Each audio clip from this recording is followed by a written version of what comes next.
Kembali lagi bersama kami di Buletin Sumatera Utara. Pemirsa, semua pemain merah putih di Indonesia Open rontok. Tak satu pun yang lolos ke partai final. Hasil ini tak pelak membuat pecinta bulu tangkis was-was karena bulan depan para pemain harus bertarung memperebutkan medali emas di Olimpiade Paris. Bagaimana peluang bulu tangkis Indonesia mempertahankan tradisi emas Olimpiade? Inilah top review selengkapnya.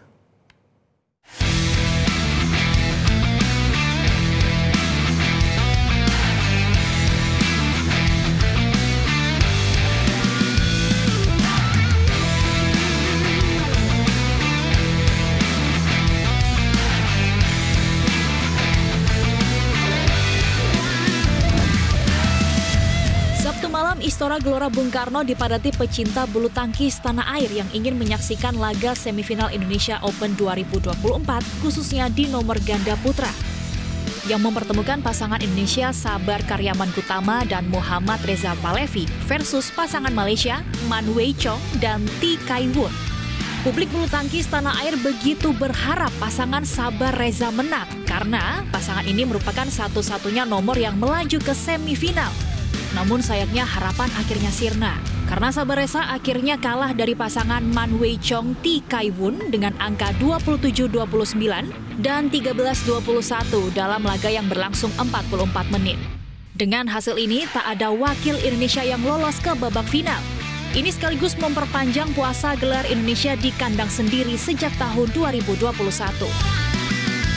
Kesulitan dari saya pribadi sih karena dari kondisi badan udah sedikit menurun, jadi mungkin serangan kita juga udah agak sedikit menurun dan pertahanan dari Malaysia pun sangat kuat, jadi itu sih. Iya, dan mungkin kalau bisa menambahkan di poin-poin terakhir kita kurang teliti, pengen terburu-buru, mungkin terbawa suasana juga, tapi kondisi badannya kurang menunjang, jadinya kurang bisa membunuh dan kurang bisa ngambil di game awal sih itu sih. Seperti diketahui, gelar terakhir pemain Indonesia di Indonesia Open direbut ganda putra Marcus Fernaldi Gideon Kevin Sanjaya Sukamulyo pada 2021. Absennya atlet Indonesia dalam partai puncak Indonesia Open menjadi alarm bahaya jelang Olimpiade 2024.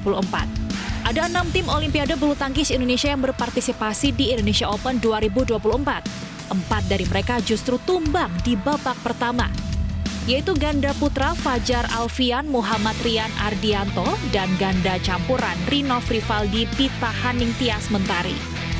Di nomor tunggal putra, Antoni Sinisuka Ginting dan Jonathan Christie juga gagal di babak pertama. Pemain hari pertama sudah kalah lebih dulu di tunggal putra Ginting. Nah, ini jujur sampai saat ini saya belum secara bertemu langsung, diskusi langsung ada masalah apa dan lain-lain, ini saya belum kita bicara langsung, karena kan kalau kita lihat dari permainan kemarin memang ada sesuatu yang tidak seperti biasa ini kan gitu ya. Ya Kenta ini juga pemain senior,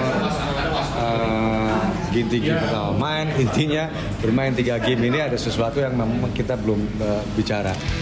Sedangkan ganda putri Apriani Rahayu Siti Fadia Silva Ramadanti tumbang di babak kedua. Dan tunggal putri Gregoria Mariska kalah di perempat final. Satu-satunya wakil Indonesia yang melaju ke semifinal adalah ganda putra Sabar Karyaman Gutama dan Muhammad Reza Pahlavi. Namun akhirnya juga gagal melangkah ke partai puncak. Capaian ini menjadi alarm bagi tim bulu tangkis Indonesia dan umumnya kontingen Indonesia di Olimpiade Paris 2024 yang akan digelar Olimpiade Paris 26 Juli hingga 11 Agustus 2024. Padahal bulu tangkis menjadi salah satu harapan Indonesia dalam memburu medali emas dalam pesta olahraga dunia tersebut. Sejak bulu tangkis dimainkan di Olimpiade pada tahun 1992, hanya pada Olimpiade 2012 Indonesia gagal meraih emas. Selebihnya di Olimpiade 1992, 1996, 2004, dan 2008, bulu tangkis sukses menyumbangkan emas. Selanjutnya Olimpiade 2016 dan 2020 bulu tangkis kembali sukses menyumbangkan emas. Kini bulu tangkis dan umumnya kontingen Indonesia layak was-was karena peluang untuk mendulang emas di Olimpiade terlihat semakin kecil. Yang pasti, bulu tangkis Indonesia sedang tidak baik-baik saja. Dibutuhkan evaluasi menyeluruh untuk mengembalikan kejayaan bulu tangkis Indonesia di masa mendatang. Jelajahi cara baru mendapatkan informasi. Download Metro TV Extend sekarang.